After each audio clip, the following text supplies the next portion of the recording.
మాలా సుధాకుంభ విబోధముద్రా విద్యావిరాజత్కరవారిజాతాం అపార కారుణ్య సుధాంబురాశిం శ్రీ శారదాంబాం ప్రణతోస్మి నిత్యం. సదాశివసమారంభాం శంకరాచార్య మధ్యమాం అస్మదాచార్యపర్యంతాం వందే గురుపరంపరాం. ఉభయ జగద్గురువుల పాదపద్మములకు సభక్తి శ్రద్ధంగా సాష్టాంగ ప్రణామాలను సమర్పించుకుంటూ ఈ పుణ్యభూమి శృంగేరి కార్యక్రమంలో మనము ప్రస్తుతం జగద్గురు శ్రీ సచ్చిదానంద శివాభినవ నృసింహభారతి మహాస్వామి వారు విరచించిన కమలజ దయితాష్టకము అనే స్తోత్రానికి మనం అర్థాన్ని తెలుసుకుంటున్నాము. గత సంచికల్లో తొలి 2 శ్లోకాలను తెలుసుకున్నాము. ఈరోజు మనం 3వ శ్లోకం గురించి మాట్లాడుకోబోతున్నాము. పాపౌఘం ధ్వంసయిత్వా బహుజనిరచితం కించ పుణ్యాలిమారాత్ సంపాద్య ఆస్తిక్య బుద్ధిం శృతి గురువచనేష్వాదరం భక్తిదార్ఢ్యం దేవాచార్యద్విజాతిష్వపి మనునివహే తావకీనే నితాంతం విద్యాం శుద్ధాంచ బుద్ధిం కమలజదయితే సత్వరం దేహి మహ్యం అనేది ఈ స్తోత్రంలో 3వ శ్లోకము. ఇక్కడ జగద్గురువులు అమ్మవారి దగ్గర ప్రార్థనీయమైన వస్తువులు ఏమిటి అనేది అడుగుతున్నారు. మనము ఒకళ్ళ దగ్గర అడిగేదాన్ని ఏం అడగాలి అనే విషయాన్ని 2 విషయాలు నిర్దేశిస్తాయి. ఒకటి అడిగేవాడెవరు అనేది, రెండవది అడగబడేవారెవరు అని చెప్పి.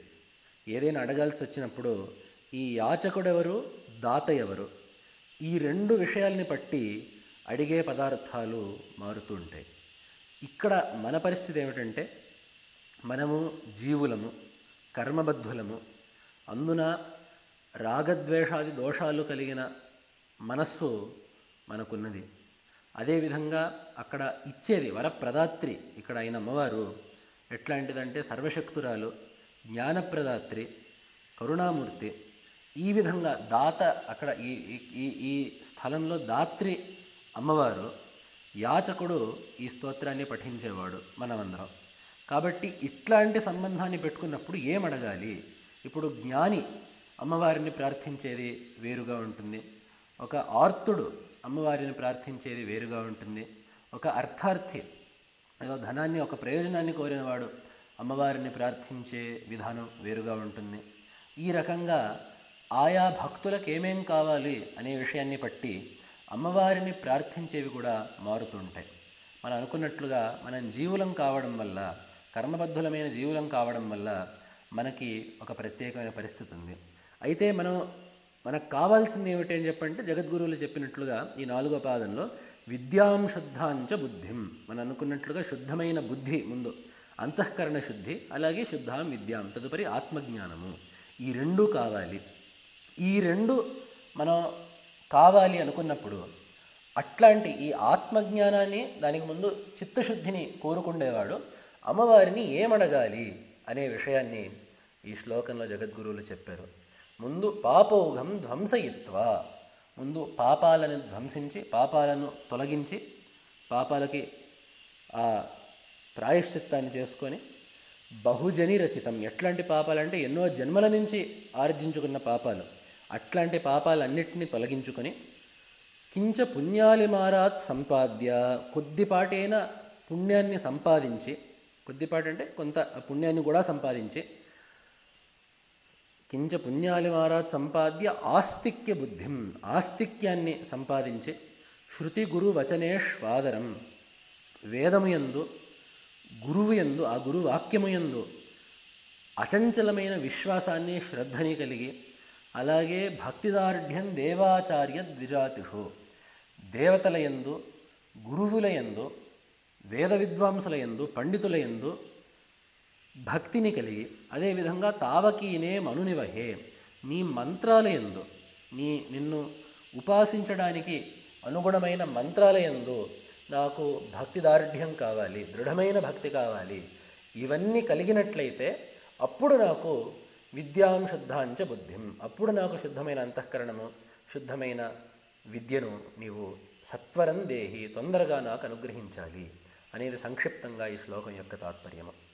ఈ శ్లోకంలో చెప్పింది అంతఃకరణ శుద్ధికి మార్గం. మనం అనుకున్నట్లుగా మనుష్యుడికి మోక్షం కంటే కోరవలసిన వేరే వస్తువు ఏం లేదు. మోక్షం కంటే ప్రార్థ్యమైన వస్తువు మరొకటి లేదు. ఆ మోక్షము జ్ఞానంతో తప్ప రాదు. అందుకనే శుద్ధాం విద్యాం శుద్ధాంచ అని చెప్పి అన్నారు. ఆ జ్ఞానము శుద్ధమైన అంతఃకరణం అంటే తప్ప ఆ జ్ఞానం రాదు. అందుకనే శుద్ధాం బుద్ధిం అని చెప్పి అన్నారు. మరి ఆ శుద్ధమైన అంతఃకరణం ఎలా చేకూరుతుంది అని చెప్పంటే దాని యొక్క ప్రణాళికే జగద్గురువుల వారు మనకి ఈ శ్లోకంలో చూపించి ఉన్నారు. ముందు చేయాల్సింది ఏమిటంటే పాపోఘం ధ్వంసయిత్వా బహుజని రచితం. మనకి ఇబ్బంది ఏమైందంటే మన స్వస్వరూపము సచ్చిదానందమే, అదేవిధంగా మన యొక్క నిజస్వరూపము అట్లాంటిదే. అయితే ఇబ్బంది ఏమైందంటే దాని మీద ఎన్నో సంస్కారాలు పేరుకుపోయి ఉన్నాయి.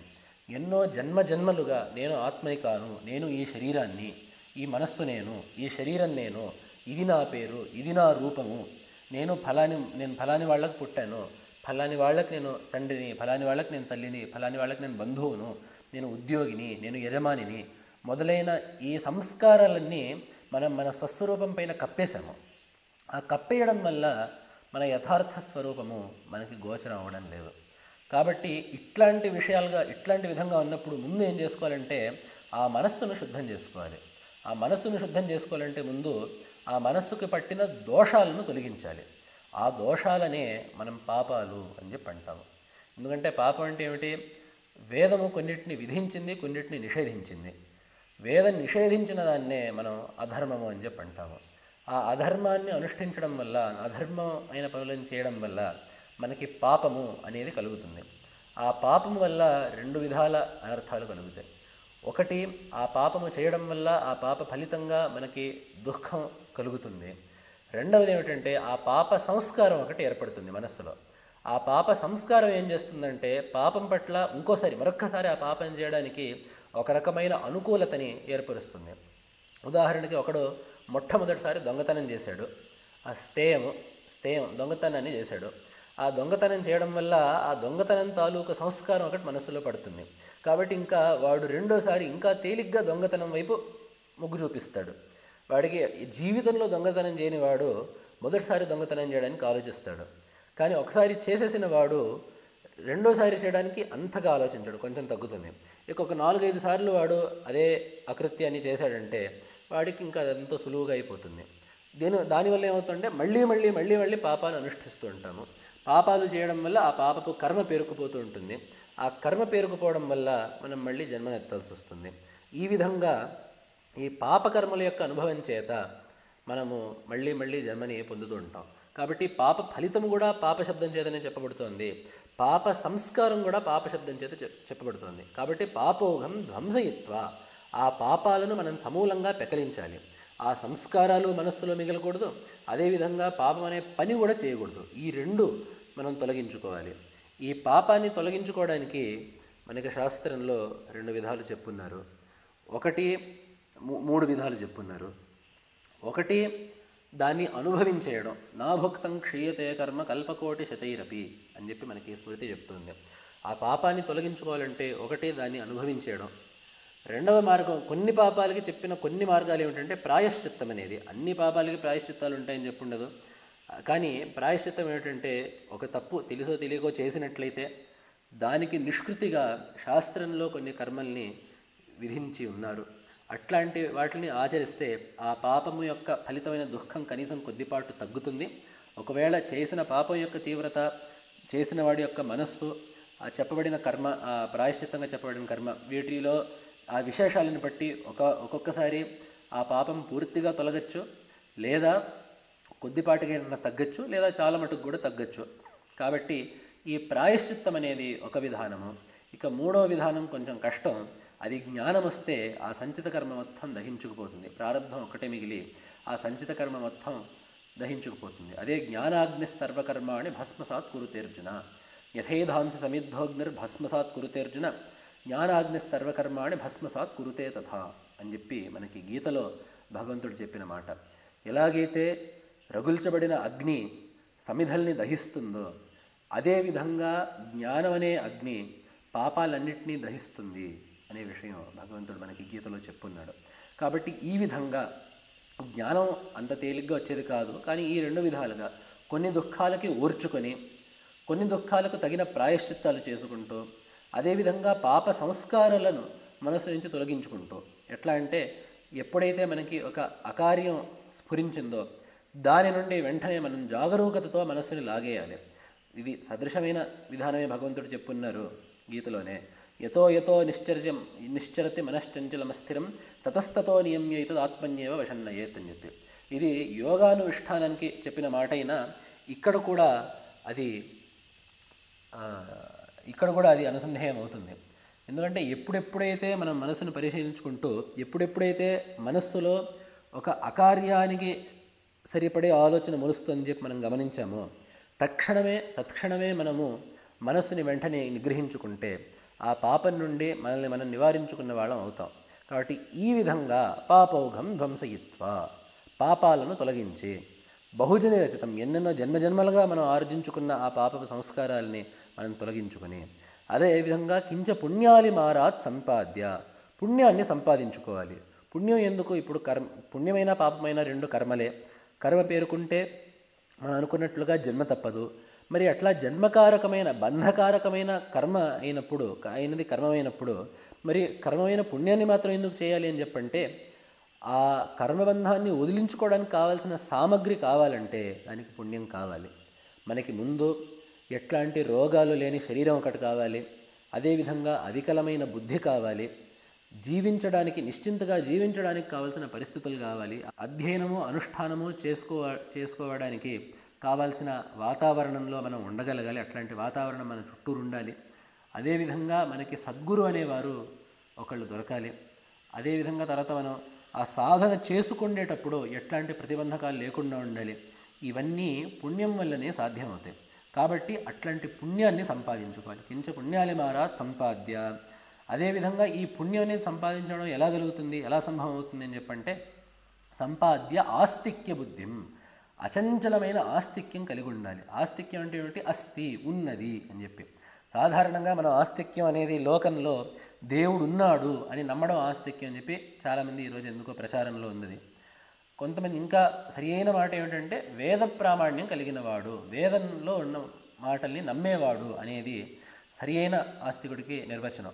ఆస్తికుడు అంటే వేదాన్ని నమ్మేవాడు. అదేవిధంగా ఇంకా విపులంగా చెప్పుకోవాలంటే వేదము చేత మాత్రమే తెలిసే పదార్థాలు కొన్ని ఉంటాయి, అవన్నీ అస్థి, ఉన్నది అని చెప్పి నమ్మేవాడు ఆస్తికుడు. ఇప్పుడు వేదం వల్లనే మనకి ధర్మాధర్మాలు తెలుస్తున్నాయి. ఫలాని కర్మ చేస్తే పుణ్యం కలుగుతుంది, ఫలాని కర్మ చేస్తే పాపం కలుగుతుంది, ఈ ఫలాని కర్మని ఈ విధంగా అనుష్ఠించాలి, ఈ కర్మలో ఈ దేవత, ఈ ద్రవ్యము, ఇది విధి, ఇది నిషేధము, ఈ సమయంలో ఈ పనిని చేయాలి, ఈ సమయంలో ఈ పనిని చేయకూడదు. ఇట్లాంటి విషయాలన్నీ మనకి శాస్త్రం లేకపోతే, వేదం లేకపోతే మనకు తెలియదు.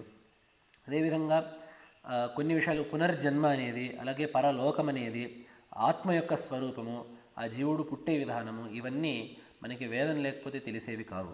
కాబట్టి అట్లాంటి వేదము యందు వేరే ప్రమాణాల చేత, ప్రత్యక్ష అనుమానం మొదలైన ప్రమాణాల చేత తెలియబడని పదార్థాలని మనకి తెలియజేసే వేదము యందు సత్యబుద్ధి కలిగి ఉండడం, నిజమే వేదము చెప్పింది నిజము అనే ఆ దృఢమైన విశ్వాసం కలిగి ఉండడం ఆస్తిక్యం. అది ఉంటే తప్ప వీడు పుణ్యాలని చేయడు, పాపాల నుండి తనని తాను నిగ్రహించుకోడు. కాబట్టి అట్లాంటి ఆస్తిక్య బుద్ధి ఉండాలి. అదేవిధంగా శృతి గురు వచనేష్వాదరం, దీన్నే శ్రద్ధ అని చెప్పంటారు. శాస్త్రస్య గురువాక్యస్య సత్యబుద్ధ్యావధారణ సా శ్రద్ధ కథితా సద్భి యయా వస్తు ఉపలభ్యతే యదా వస్తు ఉపపద్యతే అని చెప్పి వివేక చూడామణిలో భగవత్పాదులు ఈ శ్రద్ధ అనేదానికి ఈ విధంగానే నిర్వచనం ఇచ్చున్నారు. శృతివాక్యాలయందు, గురువాక్యాలయందు విశ్వాసం కలిగి ఉండాలి. వేదము చెప్పినది సత్యము అనేది ఎందుకు మనం మనస్సులో ధరించాలో మనం ఇప్పుడే చెప్పుకున్నాము. అదేవిధంగా ఆ గురువు యొక్క మాటల్ని మనం సత్యంగా గ్రహించాలి. ఎందుకంటే ప్రతి విషయం ప్రతి వ్యక్తి తెలుసుకోవడము అసాధ్యము. ఏ ఒక్క వ్యక్తి నహి కశ్చిత్ సర్వం జానాతి అని చెప్పి మనకి నాటకాల్లో కూడా ఒక మాట ఉంటుంది. ఏ ఒక్క వ్యక్తికి మొత్తం తెలిసిపోదు. కాబట్టి అట్లా మనకి తెలియని విషయాలని మనకి తెలియజెప్పే గురువులను యందు మనకి ప్రామాణ్య బుద్ధి లేకపోతే మనం సాధనలో పురోగమించడము సుతరాము కుదరని పని. కాబట్టి మనకంటే ఎక్కువ తెలిసిన గురువు, సిద్ధుడైన గురువు, జ్ఞానాన్ని కలిగిన గురువు, అదేవిధంగా మన లోటుపాట్లు తెలిసిన గురువు, మన యొక్క గుణదోషాలను పరిపూర్ణంగా తెలిసిన గురువు ఏది చెప్తారో, అట్లాంటి గురుమూర్తి ఏదైతే ఆదేశిస్తారో ఆ విషయం యందు ఎట్లాంటి సందేహం పెట్టుకోకుండా పరిపూర్ణమైన శ్రద్ధ కలిగి ఉంటేనే మనము ఆ గురువు చెప్పిన సాధనను మనం ఎట్లాంటి శంకలు లేకుండా చేసి దాంట్లో పరిపూర్ణమైన ఫలాన్ని మనం పొందగలుగుతాము. కాబట్టి శృతిగురు వచనే శ్వాదరం. అదేవిధంగా భక్తిదారుణ్యం, భక్తి కలిగి ఉండాలి. దేని యందు భక్తి కలిగి ఉండాలంటే దేవ ఆచార్య ద్విజాతిషు, పరమాత్మ యందు భక్తి కలిగి ఉండాలి, గురువు యందు భక్తి కలిగి ఉండాలి, విద్వాంసుల యందు భక్తి కలిగి ఉండాలి. అదేవిధంగా తావకీనే మనునివహే, దేవత యొక్క మంత్రాల యందు ఆ భక్తిని, అమితమైన భక్తిని కలిగి ఉండాలి. ఎందుకంటే మనకు శాస్త్రం చెబుతుంది, ఉపాసన చేసేవాడు లేదా ఒక దేవతని ఆరాధించేవాడు ఆ దేవతను, గురువును, మంత్రాన్ని భిన్నంగా చూడకూడదు. ఆ దేవతను, మంత్రాన్ని, దేవత యందు, మంత్రం యందు, గురువు యందు ఒకే భావన ఉండాలి. అందుకని మనకు వేదం కూడా చెప్తుంది, యస్య దేవే పరాభక్తి అనే శృతి ఒకటి ఉంది. మనం దాన్ని ఇదివరకు గతంలో చెప్పుకున్నాము. ఆ ఒక గురువు మనకి ఒక దేవత యొక్క మంత్రాన్ని ఇస్తాడు అని చెప్పి మనం అంటాం. ఒక గురువు ఒక దేవత యొక్క మంత్రాన్ని మనకి ఉపదేశిస్తారు అని చెప్పి అంటాం. కాబట్టి ఈ విధంగా మనకు భేదం కనబడుతుంది. ఉపదేశం చేసేవాళ్ళు ఒకరు, ఉపదేశింపబడే మంత్రం ఒకటి, ఆ మంత్రం ద్వారా స్తుతించబడే దేవత ఇంకొకళ్ళు అనే విధంగా గురువుకి, మంత్రానికి, దేవతకి భేదం కనపడుతున్నప్పటికీ శాస్త్ర ప్రకారము అది సుతరాము అట్లా చూడకూడదు. మరి ఎలాగా అంటే ఈ గురువే దేవత, ఆ దైవమే మనకి గురుమూర్తిగా సాక్షాత్కరించి మన యొక్క ఉద్ధారానికి తోడ్పడుతుంది.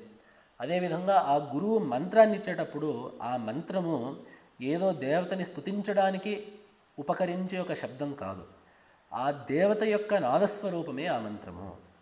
ఎలాగైతే మనం ఒక దేవత యొక్క రూపము విగ్రహం అని చెప్పి అంటామో, అదేవిధంగా ఆ దేవత యొక్క శబ్దగతమైన విగ్రహం, శబ్దస్వరూపమైన విగ్రహము ఆ మంత్రము. ఆ దేవతనే మనం శబ్దరూపంగా చూస్తే అది మంత్రము. అదేవిధంగా ఆ దేవతను మనం రేఖారూపంలో చూస్తే చతురస్రాలు, త్రిభుజాలు మొదలైన వృత్తాలు మొదలైన రూపంగా ఆ రేఖామయమైన రూపంగా ఆ దేవతని చూస్తే అదే యంత్రము. అదేవిధంగా ఆ దేవతను శబ్దస్వరూపంగా చూస్తే అదే మంత్రం. కాబట్టి గురువు మనకి ఒక మంత్రాన్ని ఉపదేశించారు అని చెప్పంటే ఆ గురువు మనకొక శబ్ద సముదాయాన్ని ఉపదేశించలేదు, కానీ ఆ దేవతనే శబ్దరూపంగా మనకిచ్చారు. శివపంచాక్షరిని ఉపదేశించారంటే గురువు, అది మనకి శబ్దస్వరూపంగా ఉండే పరమేశ్వరుడిని మనకిచ్చినట్లే. అదేవిధంగా ఏదో గణేశ మంత్రాన్ని గురువు ఉపదేశించారంటే శబ్దరూపంలో ఉండే గణపతినే మనకిచ్చినట్లు. ఈ విధంగా ఆ దేవతకి, మంత్రానికి కూడా ఎటువంటి భేదం లేదు. వీటి పట్ల ఈ దేవత యందు, గురువు యందు, మంత్రము యందు మనకి అచంచలమైన భక్తి ఉంటే తప్ప, ఈ మూడిటి యందు ఒక సమదృష్టి, ఏకాత్మ దృష్టి ఉంటే తప్ప ఆ మంత్రం యొక్క జపము, ఆ మంత్రం యొక్క ఉచ్చారణ మనకి పరిపూర్ణమైన ఫలాన్ని ఇవ్వదు. కాబట్టి ఈ విధంగా ఆ శృతి గురువచనేశ్వాదనం భక్తిదార్ఢ్యం దేవాచార్య ద్విజాదిష్వపి మనునివహే తావకీనే, తావకీనే మనునివహే. అట్లాంటి నీ మంత్రాల యందు మనునివహే అంటే మంత్ర సమూహమయందు. అమ్మవారికి ఎన్నో మంత్రాలు ఉన్నాయి. ఆ శ్రీ విద్యలో అయితే ప్రత్యేకించి ఒక క్రమం కూడా ఉంటుంది. కాబట్టి అట్లాంటి మంత్రాలన్నిటి యందు నాకు ఎంతో భక్తిని నువ్వు ఇవ్వాలి. ఇవన్నీ నువ్వు నాకు అనుగ్రహించినట్లయితే ఓ తల్లి, అప్పుడు విద్యాం శుద్ధాంచ బుద్ధిం కమలజదయితే సత్వరందేహి మహ్యం. అప్పుడు నాకు ఆ శుద్ధమైన అంతఃకరణము నాకు కలిగి నేను జ్ఞాన సాధనని చేసి జ్ఞానాన్ని పొందగలుగుతాను అనేది ఈ శ్లోకంలో జగద్గురువుల వారు మనకి చెప్పిన మాట. కాబట్టి ఈ విధంగా మనం అమ్మవారిని ఈ విషయాలన్నీ ప్రార్థించుకుందాము.